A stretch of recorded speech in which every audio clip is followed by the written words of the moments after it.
11-12 শিক্ষক নিয়োগের চাকরি। শুভেন্দু অধিকারীর দাবি, এই নিয়োগেও দুর্নীতি হয়েছে। চাকরি দেওয়ার নামে জেল থেকে টাকা তুলেছেন তৃণমূল বিধায়ক জীবনকৃষ্ণ সাহা।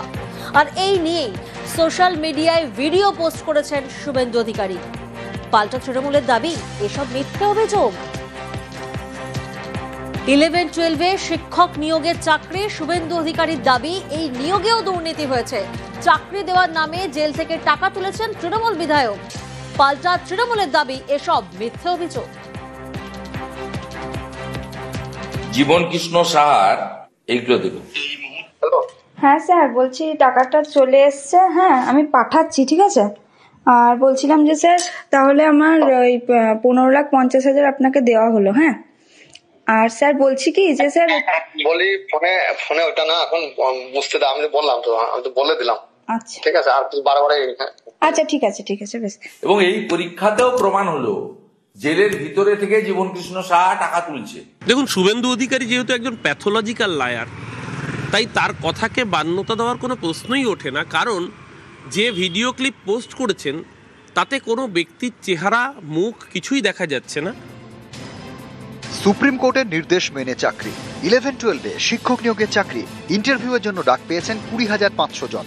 এরই মাঝে এই নিয়োগেও দুর্নীতির অভিযোগে সুর চড়ালেন শুভেন্দু অধিকারী। রবিবার তিনি সোশ্যাল মিডিয়ায় একটি পোস্ট করেন।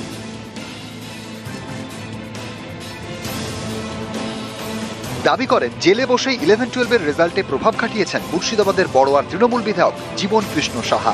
নিয়োগ দুর্নীতির অভিযোগে গত অগাস্টে যাকে গ্রেপ্তার করে ইডি, জীবনকৃষ্ণ এখন জেলে। সোশ্যাল মিডিয়ায় একটি ভিডিও ক্লিপ পোস্ট করে বিরোধী দলনেতার দাবি, চাকরি দেওয়ার নামে জেলে বসে টাকা তুলেছেন মুর্শিদাবাদের বড়োয়ার বিধায়ক। তাহলে আমার ওই 15,50,000 আপনাকে দেওয়া হলো। হ্যাঁ, বলি ফোনে ওটা না এখন বুঝতে দাও, আমি তো বললাম তো, আমি তো বলে দিলাম। কোন বঞ্চিত যোগ্য শিক্ষক তারা ডাক পাননি। জীবনকৃষ্ণ সাহা জেলের মধ্যে থেকে এক্সামের রেজাল্টেও যেভাবে প্রভাব খাটিয়েছেন, জেলে তো উনি ফোন ব্যবহার করছেন। জীবনকৃষ্ণ সাহার এইগুলো দেখুন। হ্যাঁ স্যার, বলছি টাকাটা চলে এসছে। হ্যাঁ, আমি পাঠাচ্ছি, ঠিক আছে।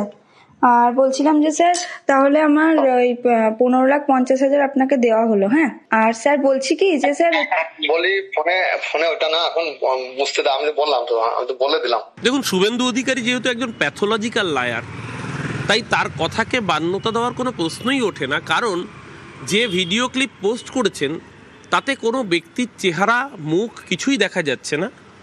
একটা অডিওর ভয়েস শুধুমাত্র শোনা যাচ্ছে। যেই ভিডিওতে কারোর মুখ দেখা যাচ্ছে না, যেই ভিডিওতে অ্যাকচুয়াল কি ঘটেছে সেটা পুরো পরিষ্কার নয়, তার ভিত্তিতে করা কোনো অভিযোগ, সেই অভিযোগ কখনোই মান্যতা পাবে না, না জনমানুষে, না আদালতে। সুপ্রিম কোর্টের নির্দেশে 9, 10 এবং 11-12 শিক্ষক নিয়োগের পরীক্ষা নিয়েছে এসএসসি। 11-12 ইন্টারভিউয়ের জন্য প্রার্থীদের তালিকাও প্রকাশ করেছে।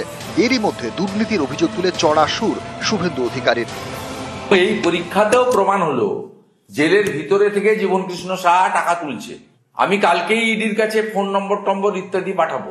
মমতা বন্দ্যোপাধ্যায় আবার প্রমাণ করলেন তার এসএসসি কে দিয়ে, ইন্টারভিউ ডাক দিয়ে, যে এবারেও অর্থের বিনিময়ে রাজনৈতিক পরিচয় দেখে হয়েছে, যোগ্যতার ভিত্তিতে বিচার হয়নি। এটা তো শুভেন্দু অধিকারীকে প্রমাণ করতে হবে যে এই ক্লিপগুলো সত্য। কোর্টে যাক না, বারণ কি করেছে?